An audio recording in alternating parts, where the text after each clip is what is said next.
Bismillahirrahmanirrahim. Assalamualaikum warahmatullahi wabarakatuh.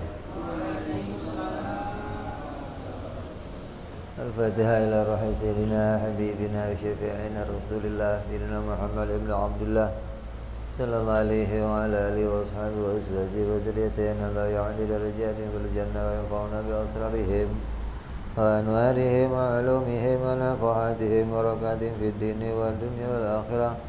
ويجعلنا من حزبهم ويرزقنا محبتهم ويتوفنا على ملتهم ويحشرنا في زمرتهم بالعافية وسلامة لهم الفاتحة. أعوذ بالله من الشيطان الرجيم. بسم الله الرحمن الرحيم. الحمد لله رب العالمين الرحمن الرحيم مالك يوم الدين.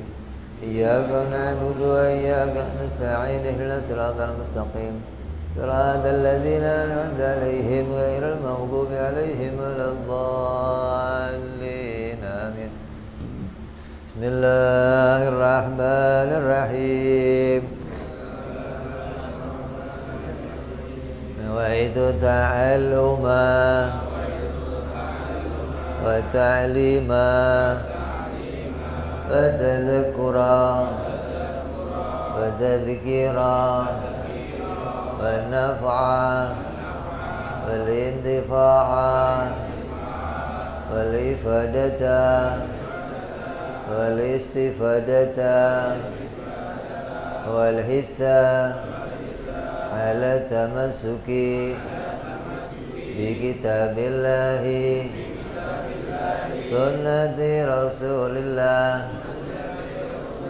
صلى الله عليه وسلم والدعاء إلى الهدى والدلالة على الخير ابتغاء مرضاته وقربه وثوابه وحسن الخاتمة مع اللطف والعافية صلاح العاقبة.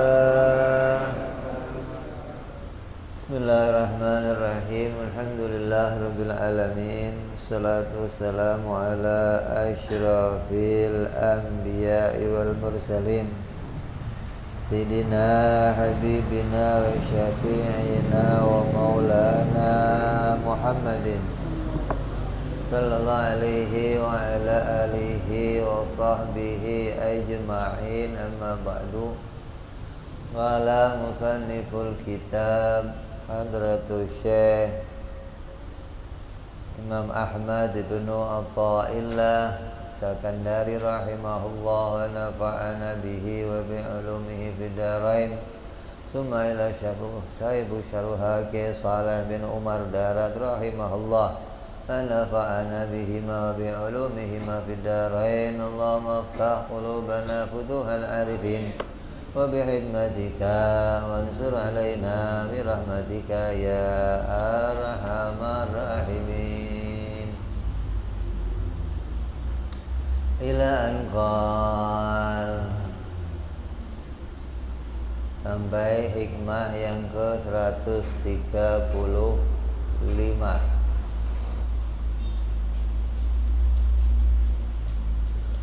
Al-mu'minu yushghiluhu thana'u 'ala Allahi an ayyakuna li nafsihi syakiran wa tushghiluhu huququllahi ta'ala an ayyakuna li hududihi dzakiran. Seorang mukmin sibuk memuji, bersyukur kepada Allah sehingga tidak sempat memandang dirinya, sehingga tidak sempat memuji dirinya sendiri. Dan seorang mukmin juga disibukkan dengan menunaikan kewajiban kepada Allah sehingga tidak pernah mengingat kepada kepentingannya sendiri. Ini makna terjemahnya.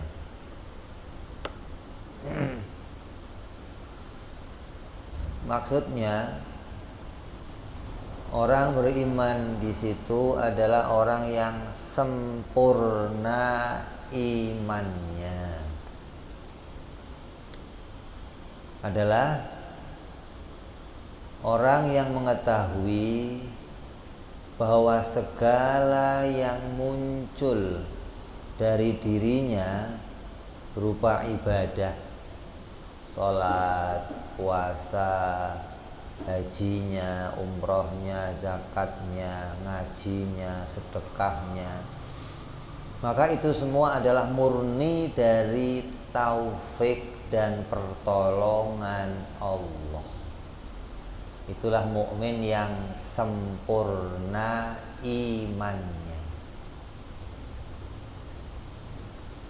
Dan Allah memberikan taufik itu, memberikan pertolongan itu kepada seseorang mukmin, menolongnya sholat, menolongnya puasa, menolongnya ngaji, menolongnya memasukkan iman, menolongnya memahami dalil. Itu murni karena Allah cinta pada dirinya seorang hamba. Jadi ini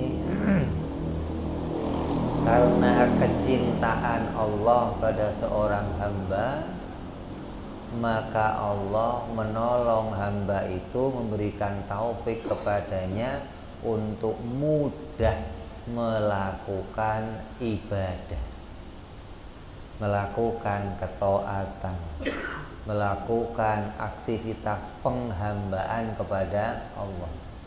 Makanya kalau ada seorang mukmin kok malas ibadah, malas ke majelis, malas sholat, malas taat, bukan karena dirinya malas yang ditakuti, takutnya karena Allah nggak mau dia ibadah. Itu yang berat. Kalau dirinya malas masih bisa ditanggulangi.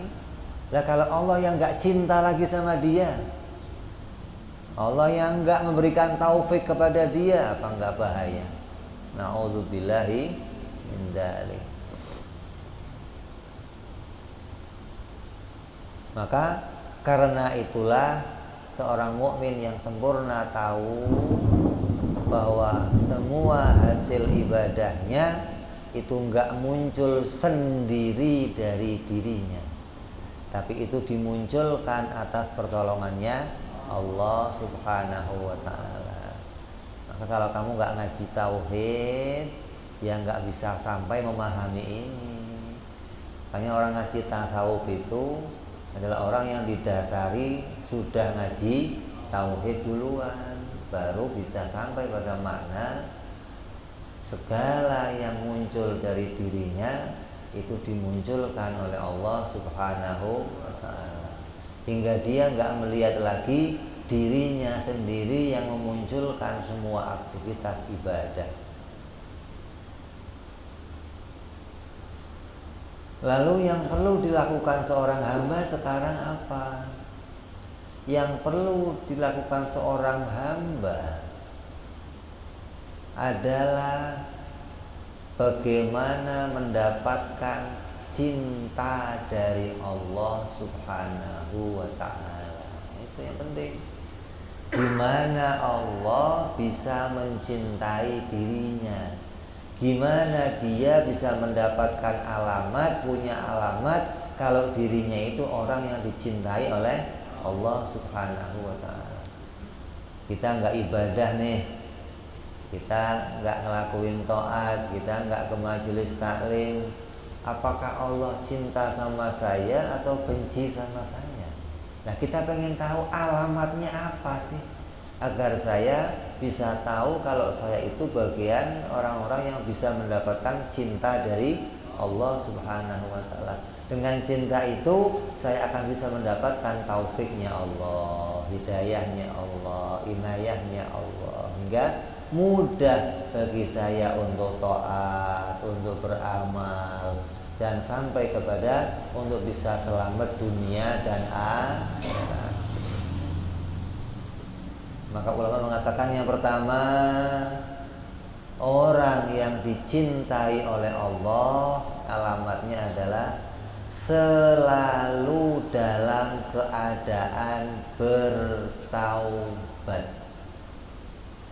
Maka taubat itu adalah pintu pertama, alamat pertama yang harus dimiliki seorang mukmin di dalam kehidupan sehari-harinya. Maksudnya, ketika seseorang itu melakukan kemaksiatan, jangan ditunda lagi untuk taubat. Kok lalai lagi, maksiat lagi, godaan nafsunya berat, maksiat lagi, godaan kawan-kawannya berat, maksiat lagi. Segera taubat lagi.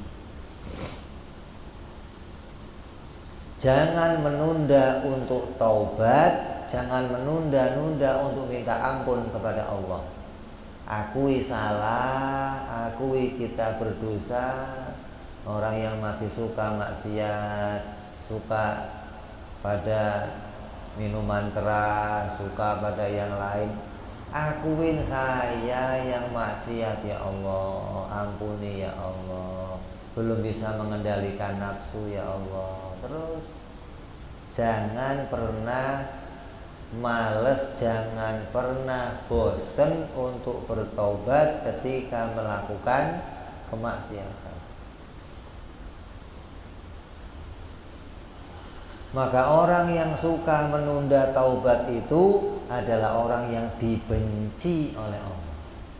Maksiatnya mau, tapi taubatnya nggak mau, maka itu alamatnya orang yang tidak mendapatkan kecintaan dari Allah. Allah berfirman apa? Wallahu yuhibbul tawwabin. Allah itu cinta kepada hamba-hambanya yang selalu bertobat. Maka orang tobat itu adalah bukti kalau hamba itu punya alamat dia masih mendapatkan kecintaan dari Allah Subhanahu wa ta'ala. Tapi kan saya masih maksiat, Bib. Iya. Tapi yang Allah cintai adalah ketika kamu maksiat, kamu taubat. Ketika ada seorang hamba yang taat kepada Allah, Allah akan panggil seluruh malaikat. Dan Allah katakan, "Jo, lihat tuh hambaku tuh." Kan dulu malaikat ngomong, "Ya Allah, ngapain sih bikin manusia? Nanti akan maksiat, nanti akan tumpah darah, nanti akan..." Begitu ada hamba Allah yang taat, Allah akan panggil hambanya, malaikat. "Oh, lihat tuh hambaku taat." Kok tiba-tiba setelah itu maksiat? Kemudian dia taubat, Allah panggil lagi malaikat. Tuh, dia taubat. Kok maksiat lagi? Dia taubat, Allah panggil lagi malaikat. Tuh dia. Allah senang sama orang yang kembali kepada Allah Subhanahu wa ta'ala. Gitu. Kalau ada seorang yang memanggil kepada Allah, doa, "Ya Allah, ya Allah." Orangnya orang soleh, maka Allah jawab, "Labbaik." Kalau ada orang ahli maksiat kok taubat memanggil Allah, "Ya Allah," Allah jawabnya, "Labbaik, labbaik, labbaik ya abdi." Coba 3 kali jawabnya Allah. Kenapa? Allah cinta sama hamba-hambanya yang pada taubat. Apa sabda Nabi? "Syafaati li ahlil kabair." Syafaatku itu utamanya aku peruntukkan untuk orang-orang yang punya dosa besar, yang di hatinya selalu ingin bertobat kepada Allah, maka itu yang disyafaati duluan oleh Nabi Muhammad SAW. Jadi orang yang senantiasa bertaubat itu punya alamat dia masih menjadi hamba yang dicintai oleh Allah Subhanahu wa ta'ala. Nah, kalau masih dapat cintanya Allah gimana? Ya masih bisa dapat taufik, bisa dapat hidayah. Tiba-tiba dia malas maksiat, tiba-tiba dia putus untuk gak mau maksiat lagi, diberi hidayah mau masuk ke masjid, mau duduk, mau zikir, itu hidayah dari Allah. Yang penting hatinya senantiasa bertaubat kepada Allah Subhanahu wa ta'ala. Maka sulitnya seseorang untuk beribadah karena jauh dari taubat. Makanya kalau ada orang kok masih sholat, maksiatnya banyak tapi masih mau sholat, itu masih punya jalan dapat cintanya Allah Subhanahu wa ta'ala. Kenapa? Dalam sholat itu ada istighfar, dalam sholat ada sholawat. Maka dengan itu masih ada jalan seseorang untuk dapat taufik dari Allah hingga akan dijauhkan dari kemaksiatan nantinya. Tapi kalau sudah maksiat mau, sholat enggak mau, tobat enggak mau, itu alamatnya orang itu dijauhkan dari rahmatnya Allah Subhanahu wa ta'ala. Na'udzubillahi min dzalik. Yang kedua, selalu berbuat kebaikan, selalu berusaha menjadi orang yang ihsan, yang sampai dirinya bisa berbuat kebaikan kepada orang lain. Maka lakukan kebaikan sekecil apapun, apalagi yang besar, yang kecil-kecil lakuin. Kalau itu kebaikan lakuin. Ada batu, kalau ada orang kesandung, walaupun kamu itu ahli maksiat gitu loh, walaupun kamu suka minum arak, kamu suka judi, kamu ketika ada kesempatan berbuat kebaikan, kerjakan sekecil apapun itu. Karena orang yang masih suka pada kebaikan, itu alamatnya orang itu masih dapat cintanya Allah Subhanahu wa ta'ala. Tapi kalau sudah ahli maksiat, iya, mikirin kebaikan sedikit pun gak mau, ini alamat kawannya on. Ya itu. Maka di antara kebaikan yang besar itu apa? Di antaranya ibadah kepada Allah, taat kepada Rasulnya. Di antaranya lagi berbakti kepada kedua orang tuanya, walaupun mereka sudah wafat, walaupun mereka sudah meninggal, tetap jalankan bakti kita kepada kedua orang tua, apalagi masih hidup. Doakan mereka yang masih hidup, silaturahmi sama mereka, senangkan mereka. Ini bentuk kita bakti kepada kedua orang tua. Maka kalau ada seseorang, dikatakan dalam hadits qudsi, apabila pagi hari seseorang itu melakukan kebaikan kepadaku, kata Allah, tapi dia membuat sesuatu yang menyakitkan hati orang tuanya, maka dia aku benci. Kalau ada pada suatu pagi seseorang melakukan kemaksiatan kepadaku, tapi dia ngerjain yang lain yang diridhoi orang tuanya, maka aku ridho kepada dia. Coba, di antara bentuk kebaikan seseorang untuk taat kepada kedua orang tuanya. Maka kerjakan hal-hal yang mendatangkan keridhoannya orang tua, karena keridhoannya orang tua itu jadi alamat ada keridhoannya Allah Subhanahu wa ta'ala. Jadi teruslah berupaya agar kita punya kebaikan yang bisa mendatangkan keridhaan Allah, walaupun kita masih suka melakukan kemaksiatan. Allah berfirman dalam Al-Quran, wallahu yuhibbul muhsinin. Allah itu cinta kepada orang-orang yang suka melakukan kebaikan. Yang kecil-kecil kerjakan, asal itu kebaikan kerjakan.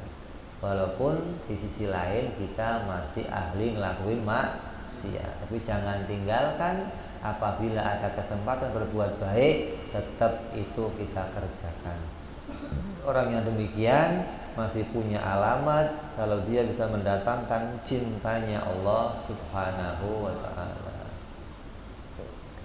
Yang ketiga, jadilah kalian orang yang pemurah, orang yang ringan tangan, bukan tukang mukul orang. Ringan tangan memukul orang.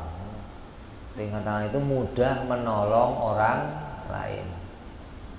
Maksudnya selalu ringan tangan dalam membantu orang lain, karena orang yang pemurah hartanya, atau pemurah tenaganya, atau pemurah akalnya, akan selalu mendatangkan keridhaannya Allah Subhanahu wa ta'ala.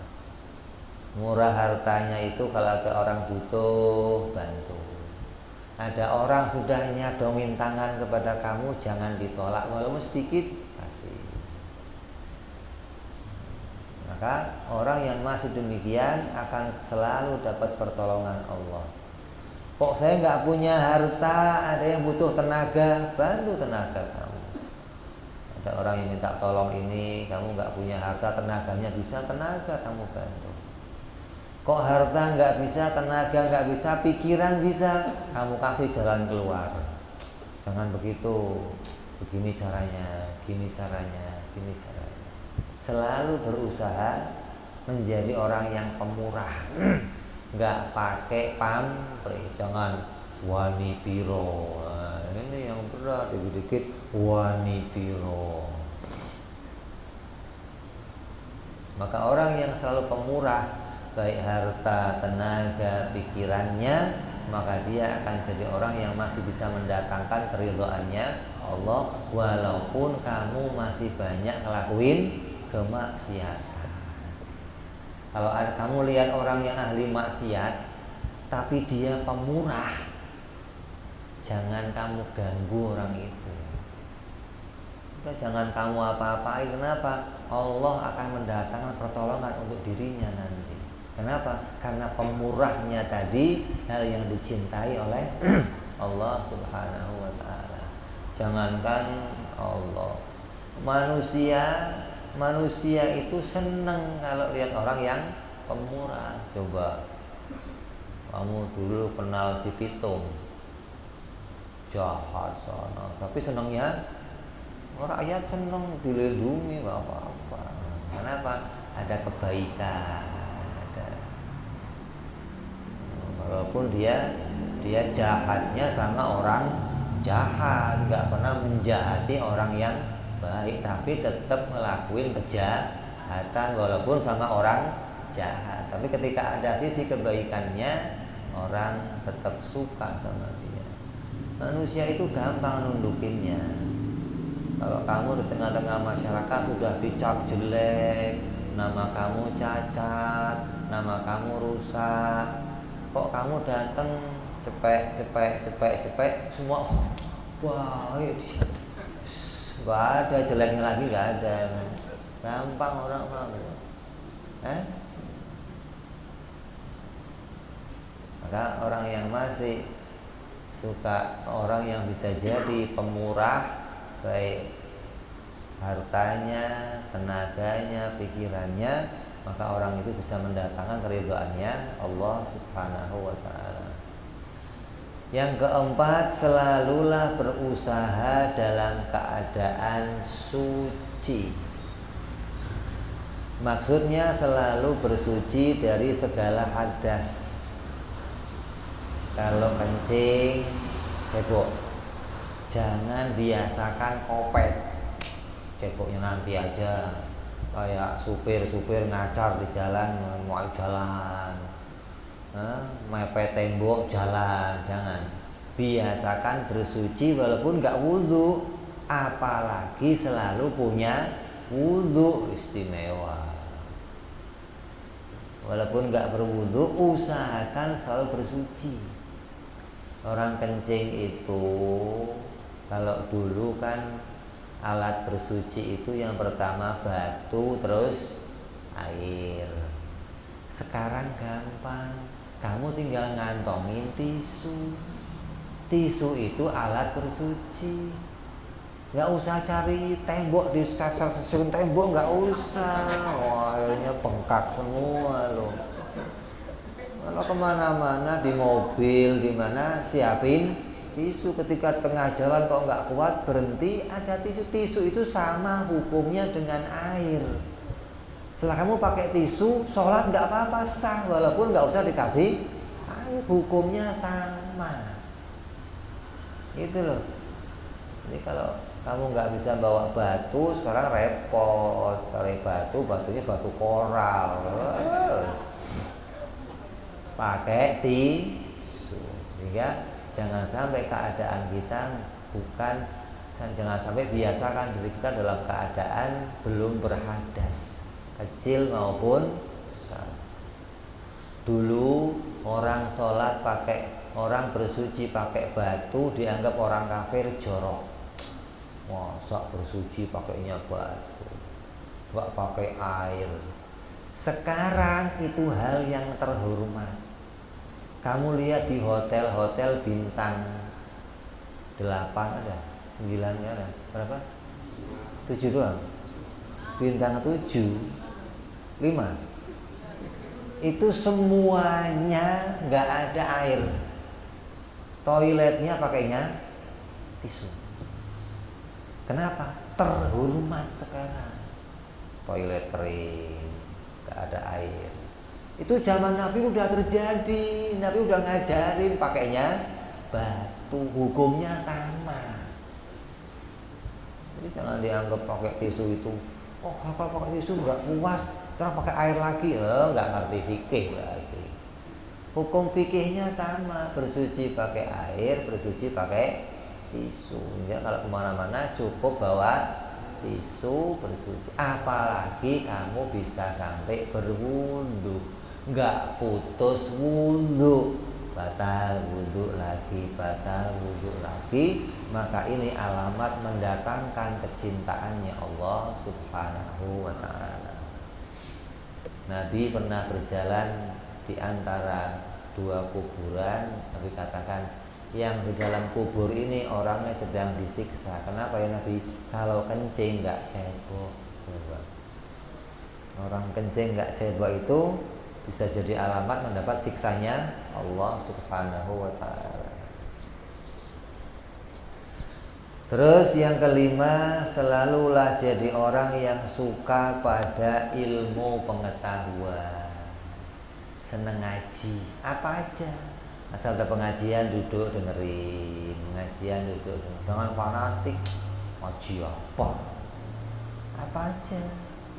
Ngaji itu dapat pahala dari Allah. Duduknya bersama orang yang berilmu itu dapat pahala, dapat doanya para malaikat, dapat ampunan dari Allah. Maka orang yang masih suka sama majelis taklim, duduk seneng ngaji, alamatnya orang itu mendapatkan kecintaan dari Allah Subhanahu wa ta'ala. Walaupun kamu masih ngelakuin maksiat. Makanya kalau ada hadir maulid, orangnya pada mabok, wadahnya batikan semua. Yang dibatik bukan bajunya, kulitnya dibatik semua. Enggak ada masalah, jangan kamu pinggir, kamu pemabuk ikut maulid, jangan. Itu tandanya di hatinya masih punya cinta sama ilmu, cinta sama maulid, cinta sama orang soleh. Maka itu alamat orang itu akan dapat kecintaan dari Allah Subhanahu wa ta'ala. Yang keenam, cinta sama orang soleh. Cinta sama majelis taklim. Yang keenam, cinta sama orang soleh. Walaupun kamu banyak kemaksiatannya, apabila punya rasa cinta sama orang soleh, mungkin akan mendatangkan kecintaan Allah. Dan cintanya Allah mendatangkan taufik hingga kamu bisa berbuat kebaikan kepada Allah. Saya kalau mobil saya mogok di jalan, bannya pecah, bannya bocor, tengah malam, itu nggak ada santri datang nolongin. Yang datang apa? Yang miring-miring itu, Bib, kenapa Bib? Oh, saya bantuin. Oh, begitu yang bantuin coba. Cinta sama Habib. Enggak terus biarin amat, enggak ada.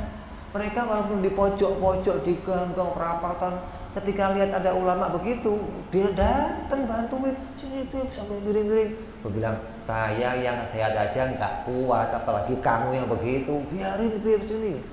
Masya Allah, masih punya rasa peduli, cinta sama ulama.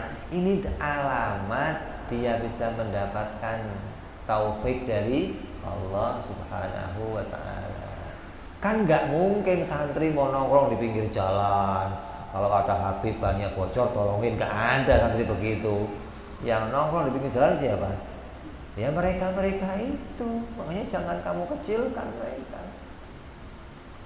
Ada mereka yang membantu kita dalam keadaan kepepet, dalam keadaan butuh.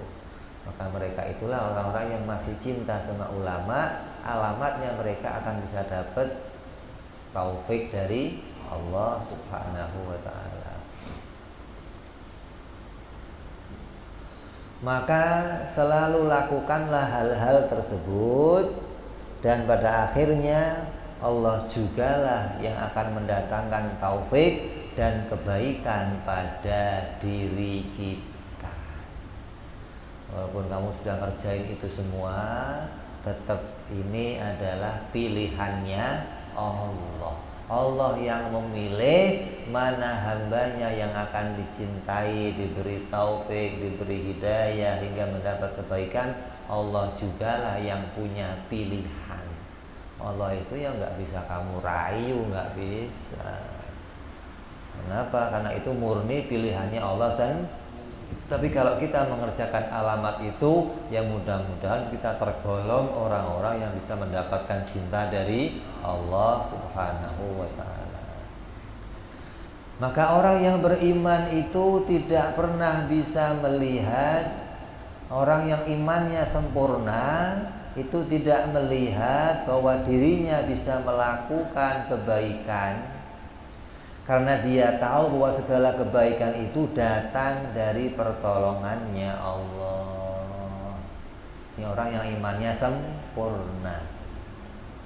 Maka orang yang berkata, aku telah sholat, aku telah puasa, aku telah bersedekah, aku telah haji, aku telah umroh, aku udah ngaji, tapi meyakini itu timbul dari dirinya sendiri, maka belum sempurna imannya.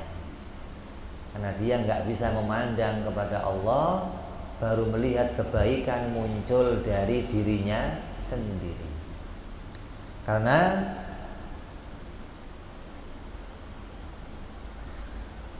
orang yang mengatakan seperti itu dengan keyakinan bahwa itu timbul dari pertolongannya Allah, maka itulah orang yang imannya sempurna.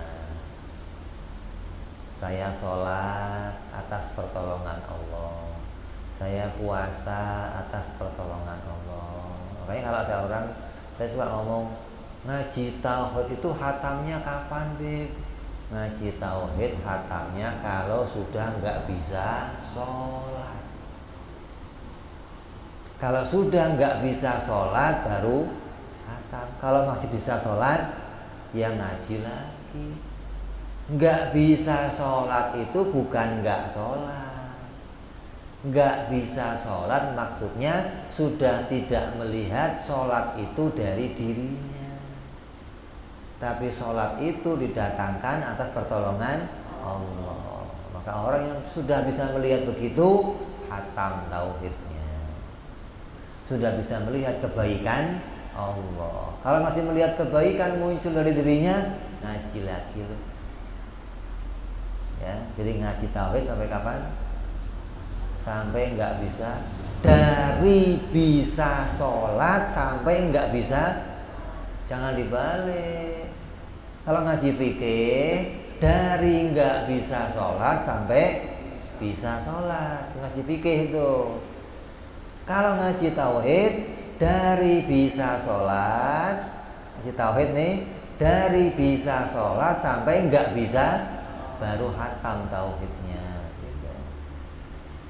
Karena orang yang masih melihat dirinya bisa sholat, bisa puasa, bisa umroh, berarti dia belum memandang kepada Allah Subhanahu wa ta'ala. Maka dikatakan oleh pengarang kitab, seorang mukmin itu tidak pernah memuji dirinya, nggak pernah melihat kebaikan dari dirinya. Yang dilihat kebaikannya Allah terus. Asal sholat pertolonganmu ya Allah. Hingga nggak pernah nuntut apa-apa dari Allah. Kenapa? Sudah ditolong jadi orang baik, udah bersyukur sama Allah. Dikasih taufik udah seneng sama Allah. Nggak pernah dia nuntut yang lebih dari itu dari Allah Subhanahu wa ta'ala. Kenapa? Karena kesibukannya dia melakukan taat kepada Allah, hingga dia nggak pernah sibuk mikirin kepentingannya. Kepentingan dia apa sih? Kepentingan saya pengen selamat dari neraka, pengen masuk surga. Sudah nggak dipikirin, saking sibuknya mikirin apa yang jadi kepentingan dari Allah Subhanahu wa ta'ala.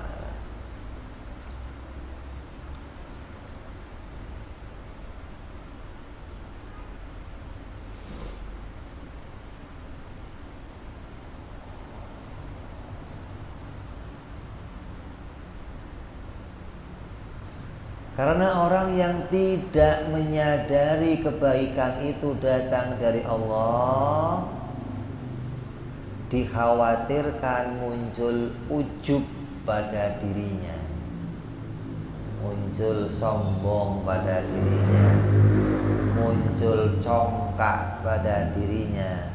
Nanti akan masuk kelompoknya iblis.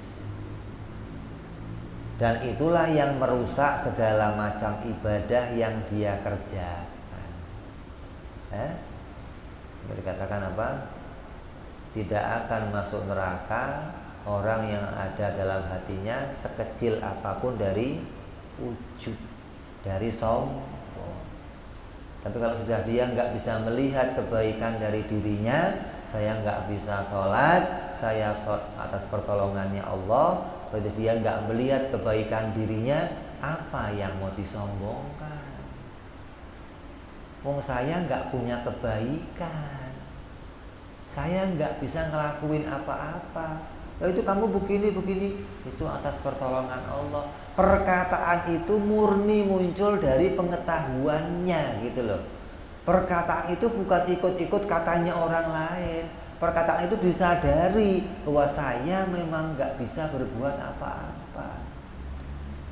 Wong gerak aja nggak bisa kalau nggak digerakkan sama Allah, apalagi sholat. Hingga dia bisa umroh, dia bisa bersedekah, itu atas pertolongannya Allah Subhanahu wa ta'ala. Kayak anak kecil lah. Anak kecil sama orang tuanya, kalau ada orang minta-minta, anak-anak nih, duitnya ditaruh di tangannya dituntun, kasihin ya. Kayaknya anaknya bisa berbuat kebaikan, tapi ditolong sama kita ya begitu hakikatnya. Hanya orang yang nggak ngerti hakikat ini hanya akan bisa melihat dirinya lah yang berbuat kebaikan, nggak bisa melihat Allah yang mendatangkan kebaikan pada dirinya. Maka orang yang punya ujub itu, yang merasa dirinya sholat, dirinya bisa puasa, dirinya, maka itu akan jadi rusak semua ibadahnya. Ibadah yang seperti itu ibadah yang jelek. Lebih baik kamu maksiat, tapi setelah itu taubat. Lebih dicintai Allah daripada kamu sholat tapi habis itu ngomong saya bisa sholat, ya Allah terima sholat saya ya Allah. Ini bicara kesempurnaan iman. Gitu maksudnya loh. Bukan orang yang begitu nggak iman. Kalau kata orang tasawuf, imannya belum sempurna, tauhidnya belum hatam, gitu loh maksudnya. Masih bisa melihat, yang dilihat hanya kebaikan pada dirinya, belum bisa melihat kebaikan itu datang dari Allah Subhanahu wa ta'ala. Maka orang yang beriman secara sempurna tidak akan pernah memikirkan pahala dari Allah. Sempurna, syarat nih. Bukan hanya beriman. Kalau beriman ya banyak orang beriman minta pahala. Tapi kalau imannya sempurna, dia nggak akan minta pahala dari Allah Subhanahu wa ta'ala. Dia nggak pernah mikirin upah dari Allah, karena dia selalu mikirin bagaimana ibadah itu bisa jadi ibadah yang baik. Sholat saya biar baik gimana, puasa saya biar baik gimana, zakat saya biar baik gimana. Nggak pernah mikirin kalau saya sholat dapatnya apa, zakat dapatnya apa, oh kalau duha dapatnya apa, tahajud dapatnya apa. Itu nggak dipikirin sama dia. Yang dipikirin gimana duhanya baik, gimana tahajudnya baik, gimana fardunya baik, gimana berjamaahnya baik. Itu yang sibuk dipikirkan. Hingga nggak pernah sibuk mikirin dapat apa nanti setelah saya sholat. Maka dia ibadah karena memandang zatnya Allah itu memang zat yang berhak untuk ditaati. Itu yang dipandang itu sholatnya karena apa? Karena Allah itu Tuhan saya. Allah berhak disembah, Allah berhak ditaati. Maka saya sholat karena ini perintahnya Allah, cari keridhaan Allah, gak memandang yang lain selain itu. Maka orang yang sholatnya karena mengharapkan surga, itu masih memandang dirinya sendiri, masih mikirin kepentingan dirinya sendiri. Kalau orang yang sudah nggak memandang surga, berarti ibadahnya murni mengerjakan apa yang Allah perintahkan, sudah nggak lagi memandang yang lainnya. Maka orang yang beriman secara sempurna itu menyibukkan diri dalam ibadah kepada Allah hingga tidak pernah memikirkan kepentingan dirinya untuk masuk surga, untuk berhasil dalam dunia, untuk terhindar dalam neraka. Itu enggak terpikir lagi oleh mereka. Yang dia pikirkan hanyalah bagaimana caranya ibadah yang terbaik kepada Allah, hingga kesibukannya hanya memperbaiki caranya ibadah. Oh saya sholat kok masih suka lupa rokaat, besok saya ulang lagi biar nggak lupa rokaatnya. Saya sholat kok hatinya masih ngeluyur sono sini, besok biar hatinya nggak ke sono sini. Saya sholat kok belum ada sunnahnya, besok mau sama sunnah. Itu terus gimana tambah baik, tambah baik, tambah baik. Nggak pernah mikirin, ini kalau saya sunnah dapatnya apa ya, ini kalau saya tahmid dapatnya, itu nggak dipikirin. Jadi orang yang mikirin itu nggak pernah mikirin sholatnya baik apa enggak, gitu loh.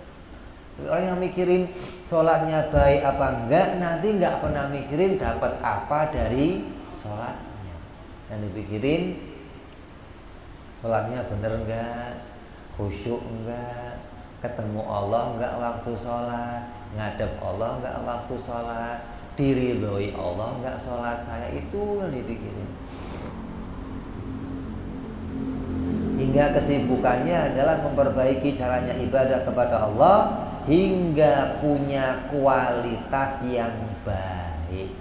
Tiap hari pengennya tambah baik, tambah baik, tambah baik. Itu yang dikerjakan, itu yang dipikirkan. Hingga tak terpikir akan diberi apa oleh Allah kalau saya sudah ibadah. Kenapa? Karena dia bisa ibadah itu sudah pemberian dari Allah gitu loh. Orangnya nggak tamak, enggak, udah dikasih ibadah iya, surga minta lagi lu, tamak amat gitu. Ini orang-orang yang imannya sempurna, kata para ahli tasawuf, itu orang yang ketika dia sudah bisa ibadah yang baik, dia sudah bisa melihat ini pemberian dari Allah, hingga nggak terpikir untuk mengharapkan pemberian yang lainnya. Tapi kalau dia masih menganggap ini datang dari dirinya, maka dia mengharapkan pemberian lain dari Allah. Pasti begitu. Kalau sholat itu dianggap bukan pemberian Allah, dia mengharapkan diberi yang lain oleh Allah. Tapi kalau dia sholat menganggap sholatnya pemberian dari Allah, dia nggak mungkin mengharapkan pemberian lain dari Allah. Ini kuncinya di situ tuh. Jadi bedanya di mana? Kalau masih menganggap sholat itu datang dari dirinya, maka dia pasti mengharapkan pemberian dari Allah. Apa? Surga, kesuksesan, keselamatan. Tapi kalau sholat itu sudah dianggap ini pemberian dari Allah, hadiah dari Allah, pertolongan Allah, dia nggak pernah mikirin lagi mendapatkan yang lain dari Allah, karena cukup dijadikan ahli ibadah oleh Allah, cukup dijadikan hambanya Allah, cukup dijadikan bisa taat, itu sudah syukur yang luar biasa bagi dirinya, nggak terpikir untuk dapat yang lainnya gitu. Ini bedanya orang yang imannya sempurna sama orang yang imannya belum sempurna. Maka ngaji tauhid terus, jangan putus ngaji tauhid sampai kita betul-betul nyadarin semua pergerakan kita, apapun yang ada dari diri kita, itu semua didatangkan oleh Allah Subhanahu wa ta'ala, hingga kita jadi orang-orang yang ma'rifatullah, hingga bisa menyadari bahwa segala yang kita lakukan itu datang atas pertolongannya Allah Subhanahu wa ta'ala, hingga kita masuk golongannya orang-orang imannya sempurna, ibadahnya ikhlas karena Allah Subhanahu wa ta'ala, dan bisa sampai kepada orang-orang yang diridhoi oleh Allah Subhanahu wa ta'ala. Amin ya rabbal ala hadhihi niyyah wa ala niyatin shalah wa ila hadratin nabi. Al-Fatihah. A'udzu billahi minasy syaithanir rajim. Bismillahirrahmanirrahim. Alhamdulillahirabbil alamin arrahmanir rahim maliki yaumiddin. Iyyaka na'budu wa iyyaka nasta'in. Ihdinas siratal mustaqim. Siratal ladzina an'amta 'alaihim ghairil maghdubi 'alaihim waladdallin. Amin. Ya Rabbana i'tarafna bi annana iqtarafna wa annana asrafna ala ladha ashrafna tawsili kulli hawba adkhulna awrati wa amini rawati waghfir li walidina rabbi wa mauludina wal ali wal ihwani wa sairil hillani wa kulli di mahabbah aw jiratin aw suhbah المسلمين أجمعين ربي اسمع فضلا وجودا منا لا باكتساب منا بالمصطفى رسولنا الله بكل سولي صلى وسلم ربي عليه عند الحبي وآله وصحبه عدد تعسي سحبي والحمد لله في البدء والتناهي سبحان ربك رب العزة عما يصفون وسلام على المرسلين الحمد لله رب العالمين. Assalamualaikum warahmatullahi wabarakatuh.